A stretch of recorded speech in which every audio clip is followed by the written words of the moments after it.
Tá, eu preciso falar uma coisa então, já que a gente já tá, é um desabafo, já que tá gravando, a Maria Beatriz, ela resolveu aderir à tecnologia, porque já que ela não usava telefone na época da faculdade, e agora ela, nos primeiros vídeos vocês vão ver que ela tem um caderno, agora ela aderiu à tecnologia, porque ela morava na cavernas, aí agora ela resolveu comprar um tablet para ela conseguir acessar a internet. Até semana passada eu tive que ensinar ela como é que mexe na internet, que ela não sabia.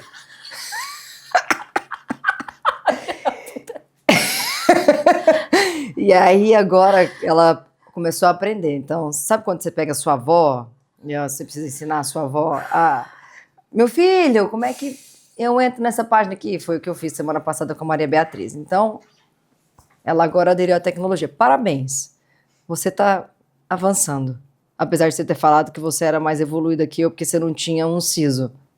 É uma evolução. Vemos que ela levou pro lado pessoal o fato de eu ter menos dente. E aí, Maria Beatriz, eu quero saber... A gente vai falar sobre Meu o que está Deus do céu. acontecendo.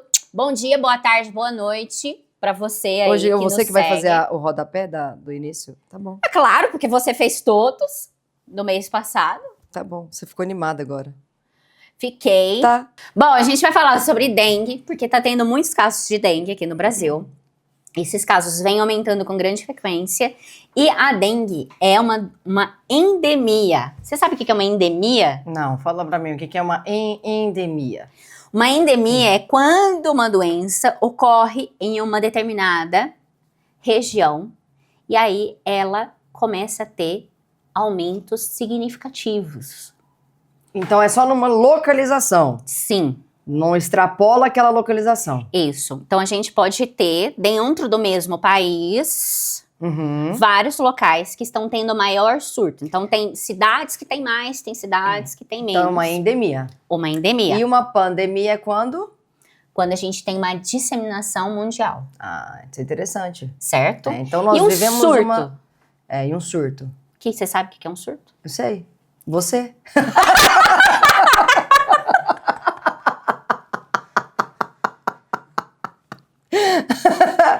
Ai, eu queria falar isso há muito tempo, gente. Desculpa, mas eu tava agoniada.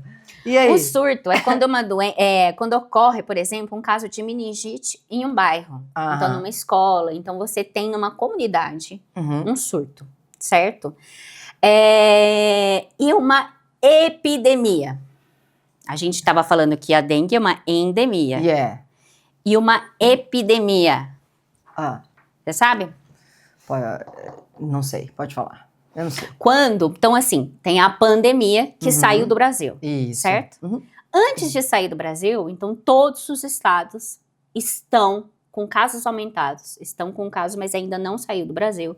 Aí a gente está numa epidemia. Aí uma endemia seria uma epidemia menor. Uma epidemiazinha. Isso. Entendi. Antes a gente tinha os casos de dengue, eles eram mais vistos em época de chuva. Sim. Hoje a gente está vendo que os casos estão sendo o ano inteiro. Então assim... Isso tá muito bizarro, né? Porque geralmente eu lembro quando era criança daqueles carros passando com aquela fumaça. Sim. Né? Aí a gente não podia cheirar, todo mundo tem que ficar em casa. Não pode cheirar, não pode cheirar. Então, era mais comum em épocas quentes e chuvosas. Geralmente em Goiânia era setembro, outubro, eu lembro. Setembro, outubro, novembro, muito caso. Aí depois entrava o verão, diminuía um pouco. Mas agora tá tendo inverno, tá tendo... Então, assim, a gente precisa sempre entender que todo cuidado é pouco para sintomas de dengue. Então, o controle do mosquito, que é o Aedes, que é o que transmite a dengue, tem que ser combatido o ano inteiro. Então, esses pontos onde a água pode ficar parada e o bichinho gosta mesmo de soltar os ovos em água potável, então não é a água suja, mas já foi visto que ele está colocando água em qualquer lugar. Então, vamos dar nome aos bois. Então, quer dizer que a dengue ela é transmitida pelo mosquito Aedes aegypti. Pela fêmea. Tá, é pela fêmea Pela ainda? fêmea. Nossa, o macho ainda não faz nada? Ah, mas quando que homem faz alguma coisa? A gente também tem população masculina assistindo a gente. Olha só, hein? Então, assim, precisa entender que é só fêmea. E a fêmea, ela tem mais um movimento matutino e finalzinho da tarde. Tá. Então, ela anda mais nesse local, nesse momento. Então, ela não fica zanzando meio-dia.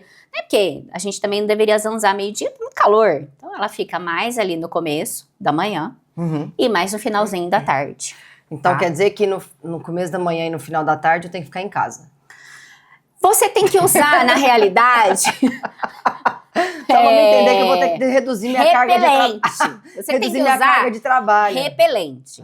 Porque depois Eu a vou gente trabalhar vai das ver... 10 às 4 da tarde. Tá. A gente... Seria ótimo, né? A gente poderia sair às 9 horas da manhã. Por quê? Porque eu não posso ser picado por mosquito da dengue. Mas se você é picado por mosquito da dengue, dentro da sua casa. Porque seu vizinho não toma conta. Entendi. Entendeu? Ele deixa lá a água potável parada. Isso. Ah, tá bom. Aí não dá certo. Aí seu chefe vai falar o quê? Não tem problema, vem trabalhar que aqui não tem água. Volta. Maria Beatriz, e assim, eu queria perguntar um negócio. E o mosquito da dengue, ele já nasce com o vírus da dengue? Não. Ah. Ele não nasce com o mosquito da dengue. O que acontece?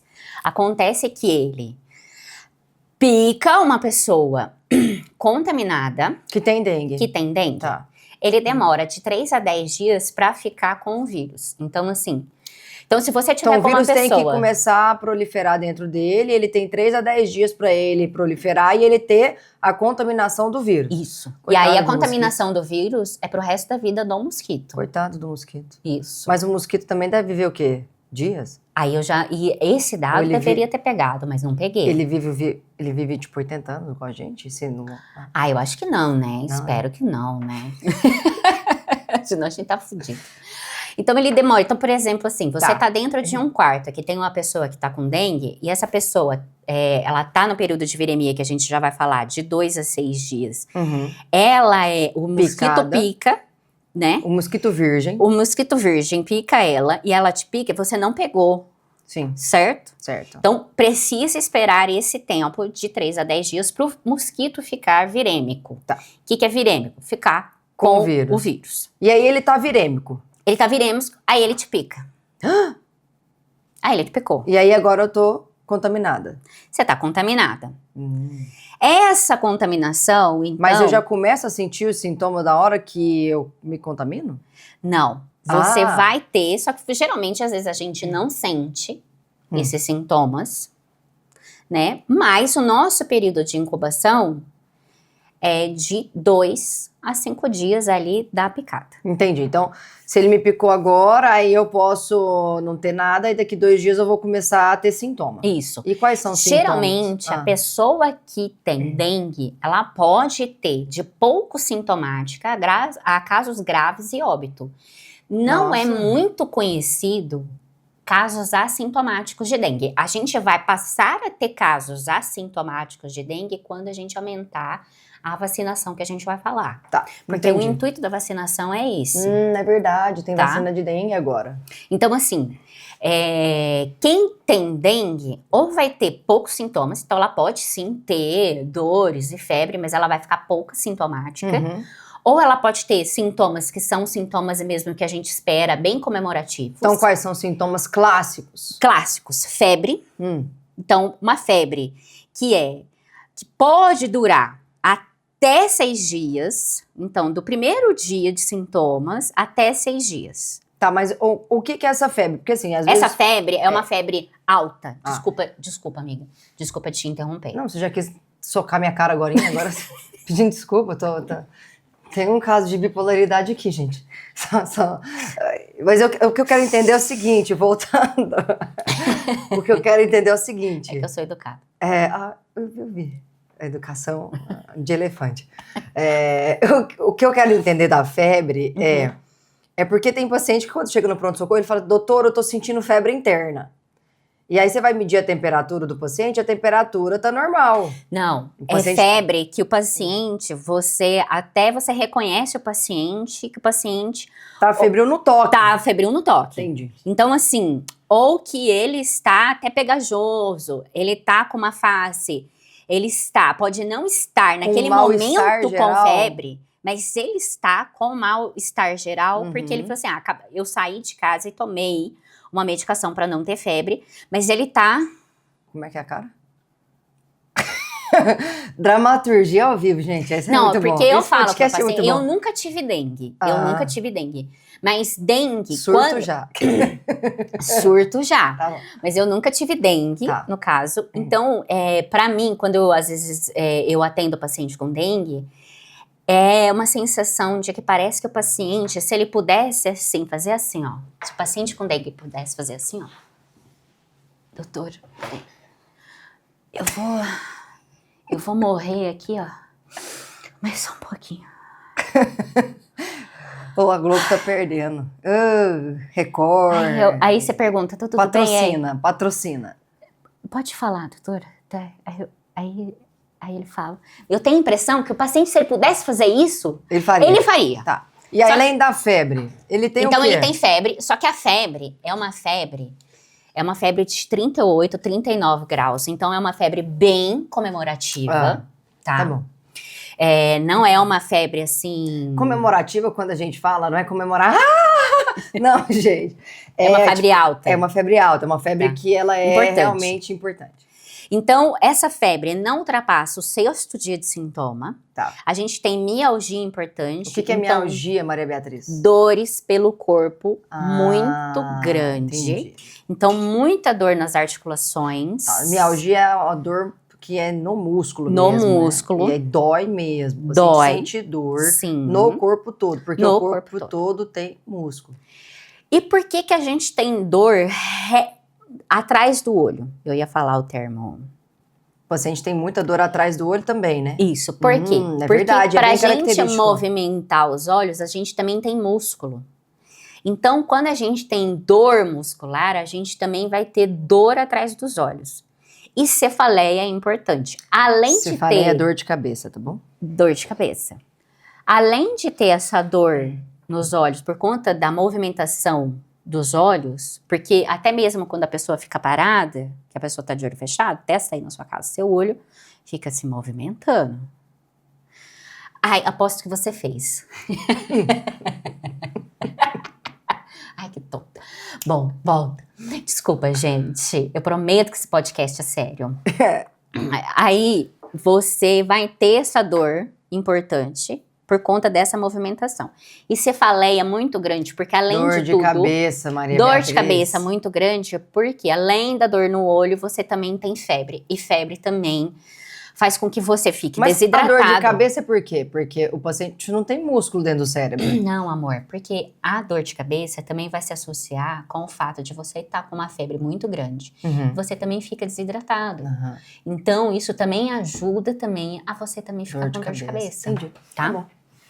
Então... E por que acontece a desidratação? Isso é uma coisa importante para as pessoas entenderem por que a gente manda todas as vezes que eles têm que hidratar muito. Vou explicar de um jeito simplão. Bem simplão mesmo. Quando a gente tem o vaso, é um caninho. O vaso é um cano. Então, pensa na minha caneta aqui. É um vaso. Você tem esse vaso. Nesse vaso, dentro desse vaso, esse vaso é oco. E esse vaso tem o sangue da gente. Então, tá passando o sangue da gente dentro desse vaso oco. Então, a gente tem vaso em tudo quanto é lugar do corpo, passando sangue. Ele, por conta dessa viremia, por conta dessa instabilidade, desta doença, a gente, na defesa do corpo da gente, o corpo da gente vai se defender da dengue. E também o fato da gente se defender da dengue, a gente também produz mais febre, a gente também produz mais dor no corpo. Então, não é só a dengue que produz essas dores, mas também o fato do seu corpo estar fazendo anticorpo, que são células de defesa para você, você também acaba produzindo esses sintomas, certo? Porque a gente não tem um remédio específico para dengue. Quando a gente acaba fazendo essas células para combater a dengue, a gente acaba fazendo lesões, mini buraquinhos, fenestrações, então microfuros nesses vasos do corpo, e a gente chama isso de extravasamento. Então é como se eu pegasse esses vasos e no sangue da gente, a gente não tem só o sangue vermelhão. Então vamos pensar no sangue porque, vermelhão. Verdade, o sangue tem vários componentes. Isso. A gente pega o sangue vermelhão e dentro do sangue vermelhão tem uma parte do sangue que é amarela. Só que é tudo misturado. Só que o que passa nesses buraquinhos é essa parte amarela. E essa parte amarela que passa é a parte também que dá volume no seu sangue. É a água do sangue. Como se fosse a água do sangue. Por isso que a pessoa fica inchada, por isso que a pessoa sente que ela tá inchada. E aí ela desidrata, porque ela perde essa parte amarela do sangue que a gente chama de plasma. A gente não perde sangue. A gente perde essa parte. E aí, nessa de perder, você acaba ficando desidratado. Por isso que é super importante você manter a hidratação, para você manter esse volume dentro do vaso igual. Então, por que um dos exames é a gente ver o hemograma, que é a taxa de hemoglobina, a taxa de hematócrito que a gente tem, o HB e o HT, que às vezes faz, além da plaqueta. Por quê? Porque quanto maior estiver o HB e o HT, mais concentrado você mostra pra gente que você está, mais desidratado mostra que você está. Então, pode ser que você entre num caso de precisar de internação por conta dessa hidratação. Porque essa hidratação, às vezes, você não vai conseguir fazer por boca. Às vezes, você vai precisar fazer por soro. Porque, às vezes, os pacientes também têm náuseas importantes, né? Isso. Então, assim, isso que a gente está falando desse extravasamento, é por isso que é importante você se hidratar. Porque esses microvasos, depois que você vai se recuperando, isso daqui fecha e volta a ser uma coisinha normalzinha e você não perde mais isso. E aí você vai se recuperando. consegue reabsorver toda essa água que ele botou para fora do vaso para dentro do vaso. E aí a gente tem os outros pacientes que a gente tem que tomar cuidado em hidratação. Por quê? Porque uma pessoa jovem que tem um coração bom, que tem um pulmão bom, consegue se hidratar e a gente também consegue hidratar ela na veia rápido e com bastante soro, e o coração dela e o pulmão dela aceitar. Só que tem pessoas que têm problema no coração e problema no pulmão, que o pouquinho que a gente dá, a pessoa não consegue. O pulmão e o coração dela sente muito, então a gente tem que ir o quê? Um pouco mais devagar, ela tem que ficar internada, às vezes ela tem que ficar na UTI, às vezes ela não tá nem tão concentrada assim, mas porque ela precisa receber hidratação para ela ficar bem. E nessa dessa desidratação e dessa perda de plasma e tudo mais, e quanto mais você ficar, você também pode perder aí as suas plaquetas. Que quanto mais também associado a desidratação, você pode também ficar plaquetopênico, que é a redução da plaqueta. A plaqueta também faz parte do seu sangue e dentro do seu sangue ela faz uma das partes de você não sangrar até morrer. Ele faz a parte da coagulação, é um dos fatores que ajudam a coagular alguma ferida. Então, se você faz um cortezinho na pele, a plaqueta é um dos componentes que chegam para ajudar a conter o sangramento, para parar de sangrar. Então, você faz uma perda de plaqueta importante na dengue. E aí, o que acontece? A depender do tanto de plaqueta que você tem esse consumo por conta da dengue, você pode vir a sangrar, que são os casos da dengue já mais graves. Então, às vezes, você pode ter alguns outros sintomas, como sangramento na gengiva. Às vezes você vai cortar sem querer e o sangramento não vai começar a parar mais rápido, ele vai parar mais devagar. Então, assim, quanto mais às vezes que a gente vê isso, é quando o paciente está bastante desidratado. Isso. Então, a gente vê o paciente está bastante desidratado e está com as plaquetas normais. A gente acaba hidratando esse paciente e as plaquetas dele acabam caindo. Mas não porque elas estavam normais, e sim porque elas estavam concentradas. Uhum. Então, o que acontece com essas plaquetas? Por que as plaquetas também são importantes? Né, a Carol falou, elas são um dos componentes. A gente tem vários componentes para a gente não sangrar o corpo inteiro, tá? Então, não é só simplesmente de um corte. Sangrar internamente. Então, a gente também não sangra internamente sem a gente não ver. Então, sei lá, eu bato a minha barriga aqui na mesa, eu não vou sangrar internamente por conta que eu só bati simples, diferentemente de um trauma de carro. Que até mesmo, às vezes, você faz esse trauma de carro, tenta o seu órgão internamente parar de sangrar. Carolina pode até falar um dia disso daí. Mas por que as plaquetas são tão importantes? As plaquetas são importantes porque tem o conceito de por que não pode usar AS e por que não pode usar anti-inflamatório, certo? Porque a gente usa o AS e tem também uma outra medicação chamada clopidogrel, que eles são antiplaquetários. Então, eles fazem essa função. Eles são anti-plaqueta, eles vão lá e não deixam a plaqueta fazer a função dela. Isso. Precisa usar quem fez stent. Então, acabou de colocar um stent no coração, molinho no coração, fez cateterismo, infartou e colocou molinho no coração. Precisa usar. E muitas pessoas precisam usar essa medicação pro resto da vida, mesmo até não tendo cateterismo ou molinha. Outras doenças precisam. Certo? Teve derrame, precisa usar. Teve infarto, precisa usar. Às vezes tem algumas outras coisas que precisa usar o AS ou o clopidogrel, ou os dois juntos, tá?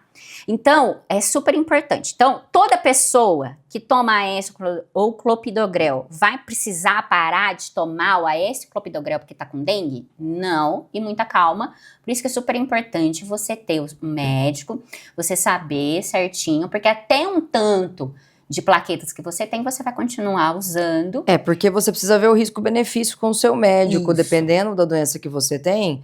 Você precisa avaliar com ele se você precisa parar a medicação ou não.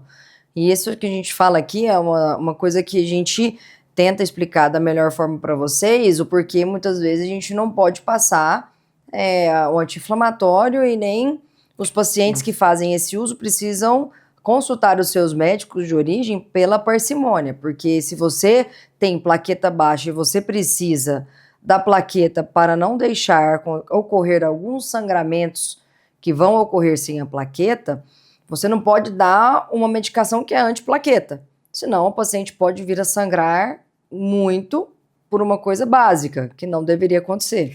E aí é super importante, porque às vezes você precisa ver o risco-benefício, por quê?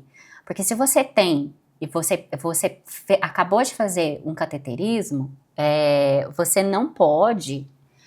pelo cuidado do seu cardiologista, você não pode ficar sem o seu e sem o seu clopidogrel. Isso. Então, você precisa, às vezes, ser internado, se a sua plaqueta está caindo. Não necessariamente durante a internação vai suspender, mas caiu a partir de um número que eu não vou falar aqui, porque não é para vocês fazerem tratamento em casa. Então, a partir de um número, a gente suspende de paciente internado, e a partir desse número, a gente volta o paciente a usar o AS clopidogrel, mas tudo ciente, o paciente é ciente, o médico, o cardiologista, todo mundo ciente. Agora, vamos lá, por que não pode usar o anti-inflamatório? Isso. O anti-inflamatório não é para usar. Tanto da plaqueta. Falei porque o AS clopidogrel pode ser usado. Sim. Então, só não pode ser usado para quem é alérgico. Aí é outra coisa, tá? Então, é outra coisa. O AS e o clopidogrel pode ser usado, dependendo do caso. O anti-inflamatório não é para ser usado, por quê? Ele não pode ser usado em hipótese nenhuma? Em hipótese nenhuma. Por quê? Você já está plaquetopênico.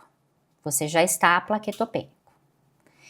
Você tem uma tendência à plaquetopenia. Você pode ou não estar plaquetopênico na dengue, mas você tem uma tendência à plaquetopenia. Você pode ou não estar usando um Aécio, um clopidogrel, que já te tende a fazer uma plaqueta não funcionante. E você vai tomar uma medicação que tira a sua proteção gástrica. O anti-inflamatório, ele tira a sua dor? Tira. Ele é usado para várias coisas? Sim, por pouco tempo, tempo limitado, tá? Ele não é uma medicação que você vai usar por tempo ilimitado.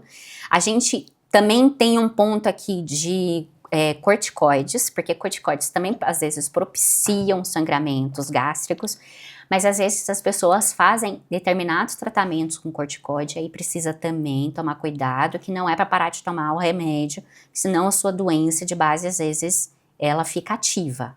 Então toma cuidado, calma aí. No caso dos anti-inflamatórios, então eu vou falar nome de sal, não tô falando nome de marca. Naproxeno, diclofenaco, fala aí, ajuda. Ibuprofeno, nimesulida, tenoxicam, Tenox- meloxicam. Isso, Eu passo tudo para meus pacientes pós-operatório. isso. E eu nunca pergunto se eles estão com dengue ou não. Você tem que falar, Pô, se você tiver dengue, não é pra você tomar. É. É isso. Mas é por tempo limitado. Isso. E você acaba por diminuir a proteção gástrica, que a gente tem um muco gástrico, que nossa querida cirurgiã pode até nos explicar melhor. Você tem uma proteção gástrica que esses anti-inflamatórios, eles diminuem essa proteção. A gente, Só que se você... um adendo. Nossa, você tá muito educada. Você me pediu desculpa de novo. Você Claro, queria você me me chamou. socar agora, hein? Gente, Não. ela tá muito educada, não tá agora? Não, mas ela me chamou de burra. Mas ela me chamou de burra. Ela falou que eu não li o livro. Você não leu, você afirmou. Ela- Neandertal. Não, Neandertal, você mesmo. ela... Mais velha que minha avó. Ela falou assim que eu não... Banguela. Muito que eu bom! não mexi Yes! com o paciente desde o primeiro dia da faculdade. Não Mexeu. mexeu. Estudou, Não, estudou tudo errado. Você vê não, que nem- os nossos não. produtores estão ao meu lado, né? E além de tudo, tá com uma camiseta infantil. Isso! Aham! Não tá passando credibilidade. E que eu esqueci o livro Não sabe acessar a internet. de... Não, ela não sabia acessar a internet mesmo, não. Isso é fato. E eu esqueci o livro de cirurgia dela. É, Sendo que você nem cirurgiã esqueceu. eu sou. Mas você deveria ter trazido o Zoringer.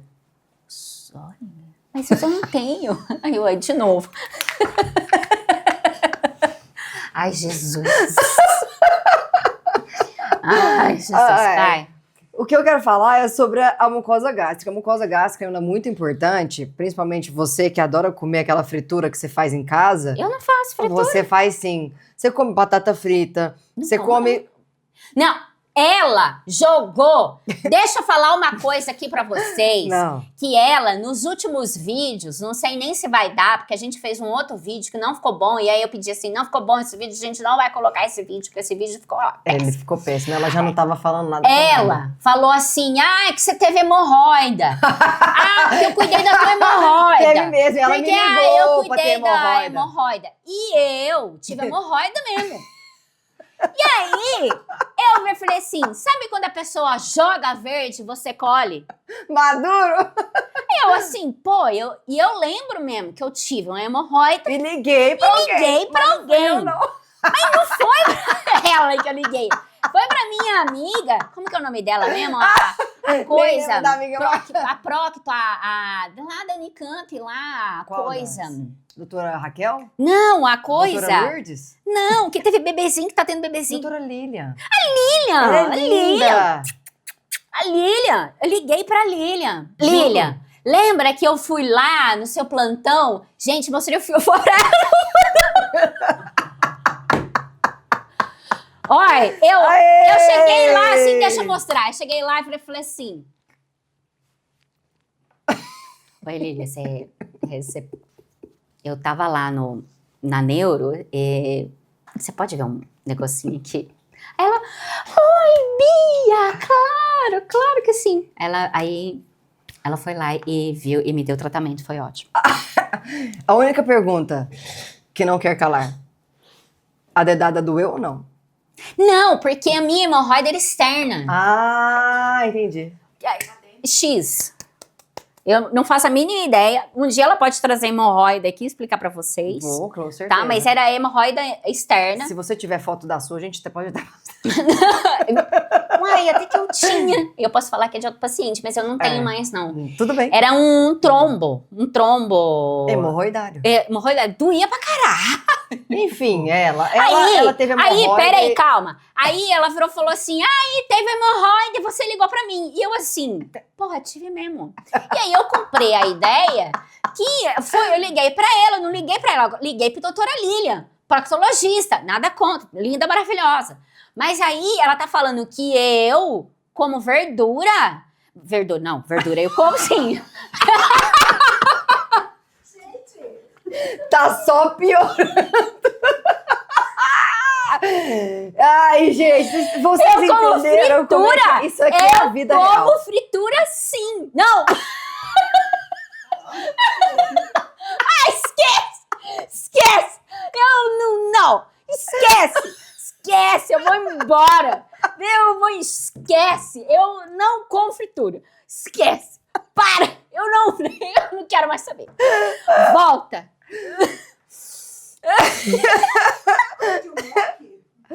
Bora pedir um McDonald's? Ah, seria legal pedir um McDonald's. Que a Maria Beatriz, ela já falou que ela não come verdura e come fritura. Não tem mais como eu me desmentir, porque eu mesma Tá aqui... gravado, não tem. eu tô que nem aqui um surto. Bom, a Beatriz chegou pra mim em casa falando que ela tava fazendo dieta com uma nutricionista que ela não podia comer isso aqui. Então ela já confirmou aqui que ela come fritura. Então aquela fritura que você come, entendeu? O seu estômago, ele precisa proteger da maioria das coisas que a gente come, porque a maioria das coisas são ácidas, né? Então, por isso que tem esse muco, né? Então, assim, o primeiro órgão que realmente recebe mesmo a comida e vai começar a fazer digestão é o estômago. Porque é quando a gente engole... Opa, desculpa o microfone. Quando a gente engole... Eu fui educada com o microfone. Quando a gente engole, a gente passa a comida, né, pela boca, pela laringe, desce pelo esôfago, e esses órgãos são apenas órgãos de condução. Tem alguns elementos que começam a ser digeridos, né, que alguns carboidratos que podem ser digeridos por conta dessa secreção que a gente produz na boca, mas em muito pouca quantidade. Certo. Então, quando a comida chega no estômago, é realmente o local em que vai ser totalmente iniciado a digestão. Sim. Então, boa parte do tempo da comida fica no estômago. Sim. Então, ela precisa... O estômago, a camada do estômago, que a gente chama de mucosa, precisa se proteger de algumas... E a gente produz o ácido clorídrico. E a gente também produz o ácido clorídrico, né? Para poder ajudar na digestão de alguns elementos que a gente come. E aí, o que acontece? O anti-inflamatório, ele age em alguma parte das moléculas do corpo em que diminuem a secreção dessa mucosa, desse muco. Aí você vai perguntar, mas tá bom, e aí? Vai diminuir, vai agredir mais o estômago? Aí que tá. O estômago, ele é um órgão hipervascularizado. E a vascularização do estômago, ela precisa ser muito intensa, porque ela precisa ter uma corrente de sangue com oxigênio para ajudar na digestão e algumas secreções serem produzidas nele para digerir o alimento. E aí, muito musculoso também, né? E se você tira esse muco, a comida começa a agredir alguns elementos, começam a agredir o estômago, e aí esses vasos começam a aparecer, e aí pode sangrar. E aí a gente tem a famosa hemorragia digestiva, né? Que é uma hemorragia digestiva alta, que são dos órgãos do trato gastrointestinais alto. A gente até falou uma aula sobre hemorragia digestiva. E aí o paciente já está com a plaqueta baixa e começa a sangrar, aí já é um caso muito grave. Sim.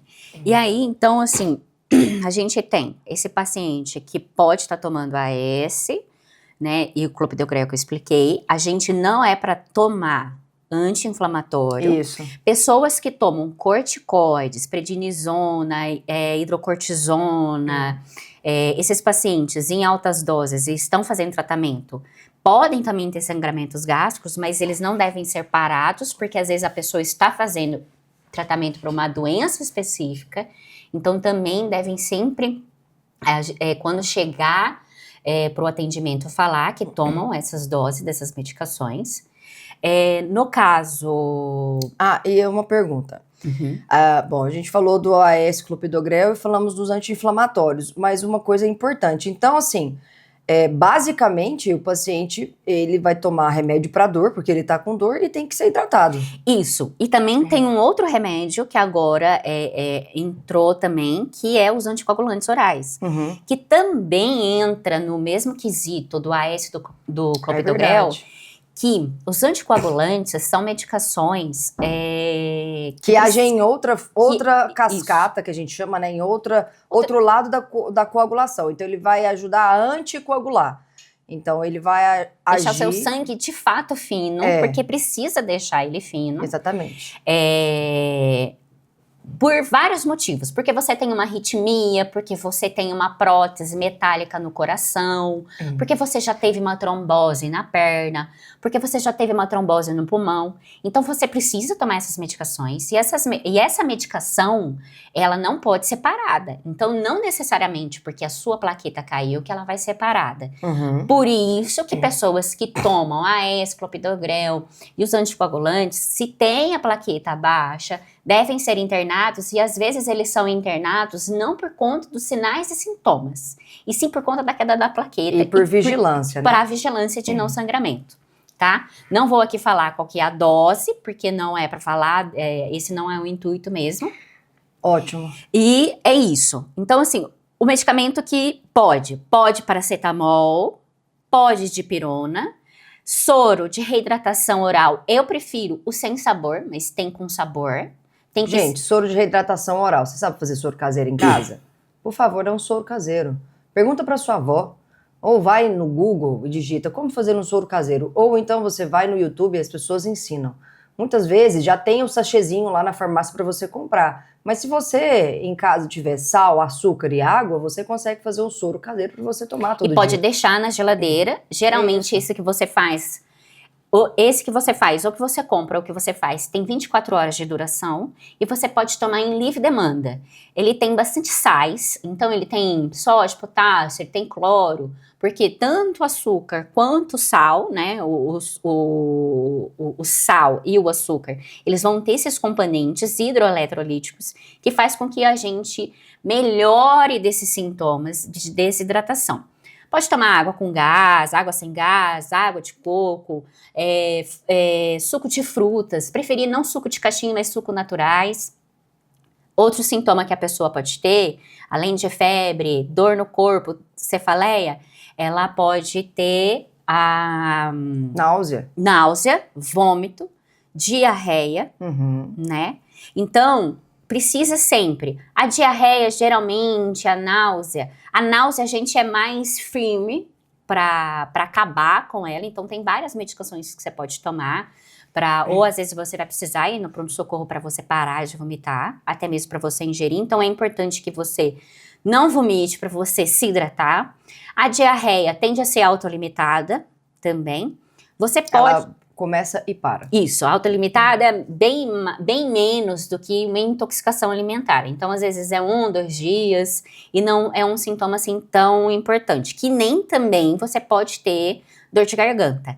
Mas também não é um sintoma tão importante. Então, assim, você pode ter uma dorzinha de garganta, tudo, mas... como que vai diferenciar se eu tô gripado, se eu tô com dengue? Até você não vai ter dúvida que você tá gripado e que você tá com dengue. Porque não é tanto esses sintomas mesmo. Sintomas são mais sintomas. E você pode, sim, gripado, ter cefaleia, ter dor no corpo, ter mal-estar. Só que você tem sintomas respiratórios. E tem pacientes também que estão com quadro de dengue, podem também desenvolver um quadro respiratório porque a imunidade baixa. Sim. Então, eles podem ter um quadro gripal e tem pacientes até que a imunidade baixa um tanto que podem até pegar pneumonia, né? Sim. Então, assim, característica. Então, a febre geralmente é de 1 até o 6º dia. Depois do 6º dia, se a pessoa apresentar febre, aí também já canta será que ela tá piorando? Eita, nós. Então, assim, a gente também fica... geralmente, a tendência é você ir melhorando com o passar dos dias. Então, até o 7º dia, você tá muito ruim. Após o 7º dia, é pra você ir melhorando, mesmo que você fique capenguento. Mas, se você tá no processo de melhora, Vocês até o lembram 7º... da dramatização da Maria Beatriz. Uma pessoa fica 7 dias assim. Não é assim, amiga. Eu quero morrer. Eu entendi. Depois do 7º dia, o paciente começa a melhorar? Isso. Só que aí ele começa a querer morrer menos e ele começa a melhorar. Só que se ele tiver febre e piora, ele deve ficar mais atento. Tá. Aí o paciente tem que realmente ficar mais atento e até sujeito à internação. Isso. Então, assim, febre de 1 a 3 dias, após o 6º dia, geralmente não acontece, isso é sinal de gravidade. Então, os principais sintomas, até o 3º dia, é mais desidratação, você fala, dor no corpo e dor de cabeça. A partir do 3º ao 6º dia, mas isso até mais ou menos, isso eu já vi pacientes às vezes com mais de 10 dias de sintomas, porque você pode, geralmente, até 12 dias de sintomas, tá? Então você pode ter aí mal-estar até 12 dias. Só que você pode ter sangramento e você pode ter um caso grave de dengue a partir do 3º dia. E também iniciar no 7º dia. Então você precisa ficar atento, tá? Se fosse eu, já tinha terminado essa aula em 5 minutos. Você nem sabe? Maria Beatriz já foi, falou dos sintomas, ela falou da medicação, ela voltou nos sintomas, voltou na medicação. 8 dias. De 8 a 10 dias, recuperação total. E você, é super importante isso, porque as pessoas não sabem, você pode demorar até 1 mês para você se sentir bem novamente.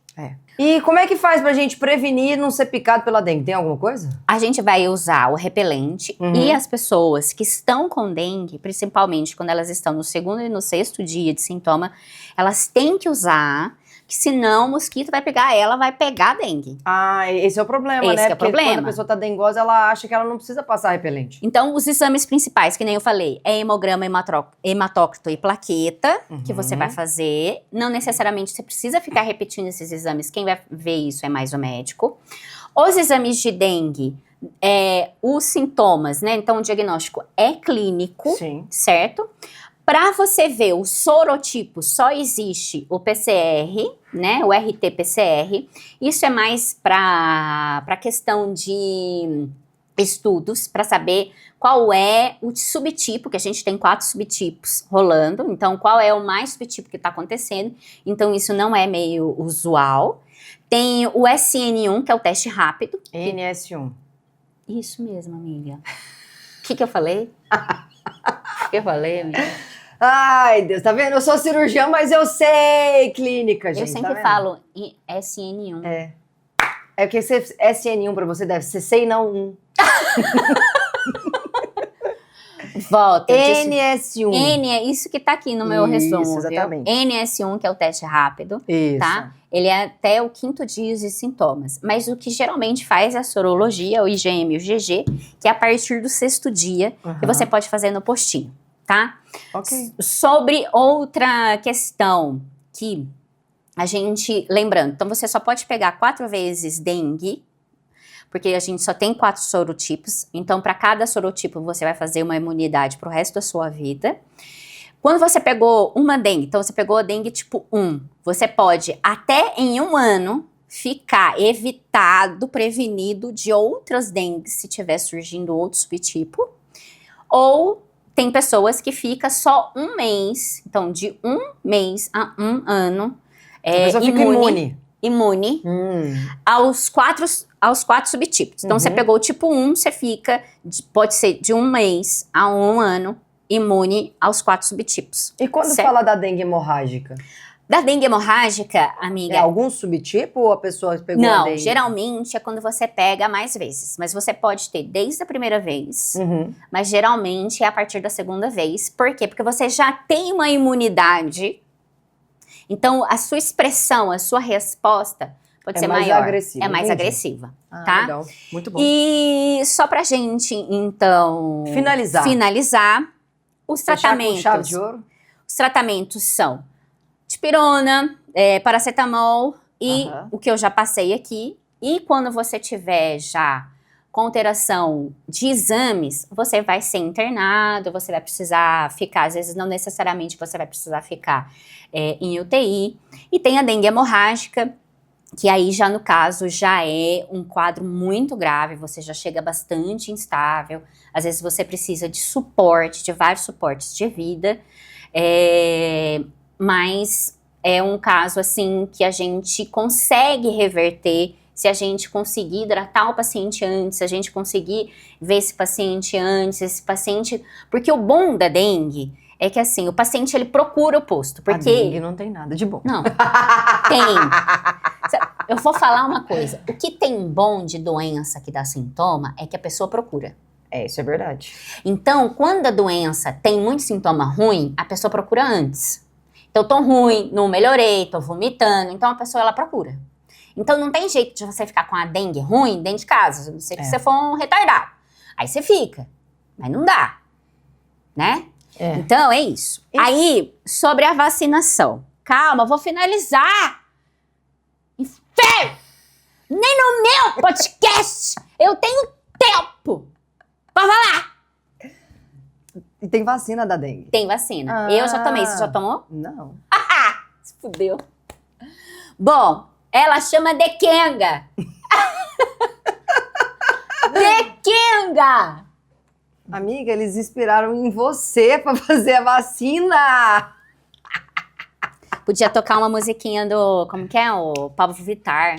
Você pediu pra tirar a música de fora do fundo do nosso podcast. Não, eu pedi pra baixar a música do Eu quando adorei a vai música. o áudio. Ah, tá. Entendi. Porque eu sou o quê? Velha. E velho não consegue prestar atenção em duas coisas ao mesmo tempo. É porque meu limiar de paciência com som diminui. E aí depois ela fica reclamando que eu tô demorando aqui pra fazer o vídeo. Ela que fica aqui falando coisa que não tem o que falar. Porque eu tô tentando aqui falar da Dekenga. E a Dekenga... E aí ela falou o quê? Você é a Kenga. Isso. E aí? Ela, Vamos lá. E a Dekenga? essa vacina pode todo mundo tomar. Então, quem já teve dengue e quem não teve dengue, tá? Ela pode ser feita a partir dos 4 anos de idade, Legal. tá bom? Até os 59 anos. Nossa, que bom que você já tomou, porque senão você não ia poder tomar.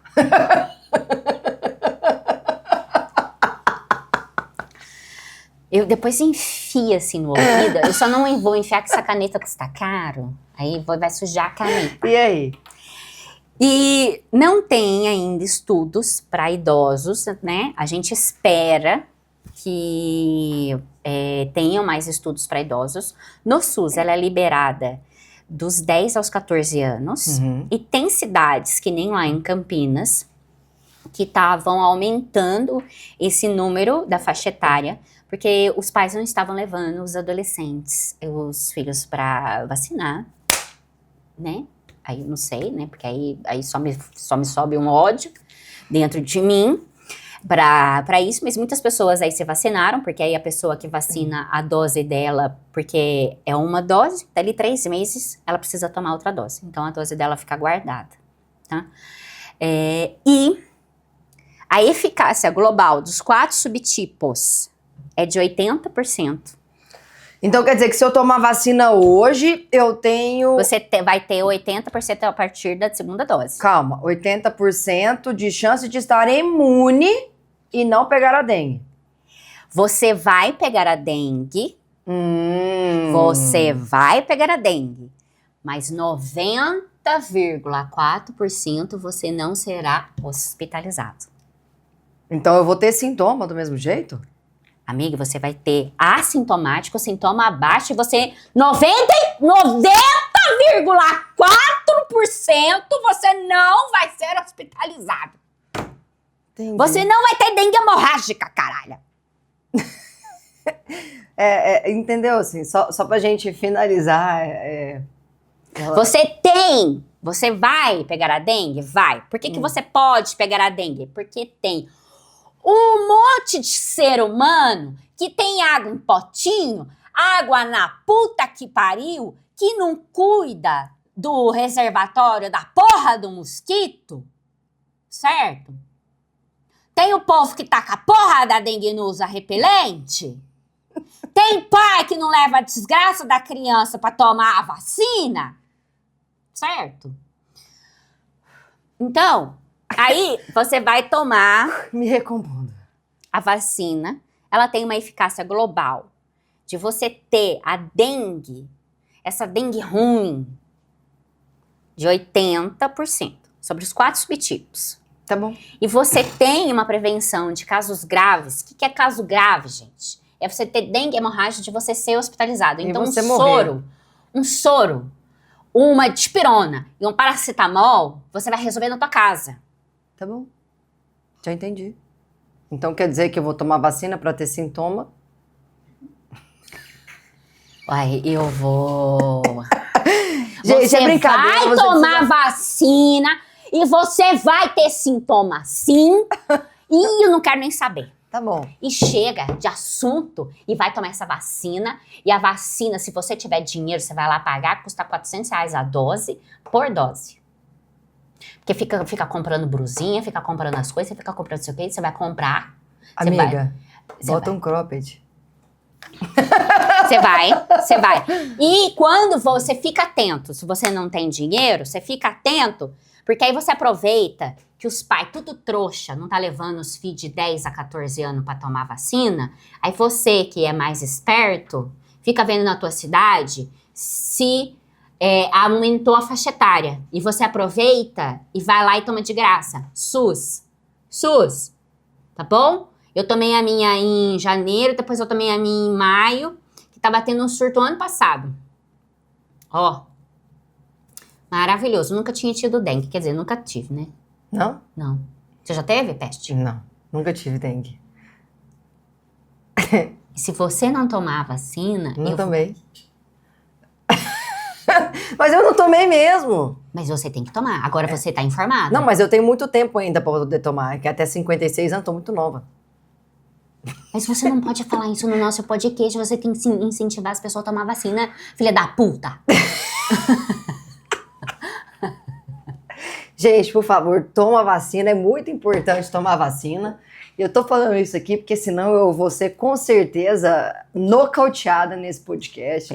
Isso é uma coisa muito importante. Eu quero sair daqui viva. Beijo de luz. Tchau. Estevão Ferreira. Quem que é Estevão Ferreira? Eu mandei pra você ontem que era o Estevão Ferreira. Ai, não peguei, amiga. Ai, eu sou lerda. Tchau.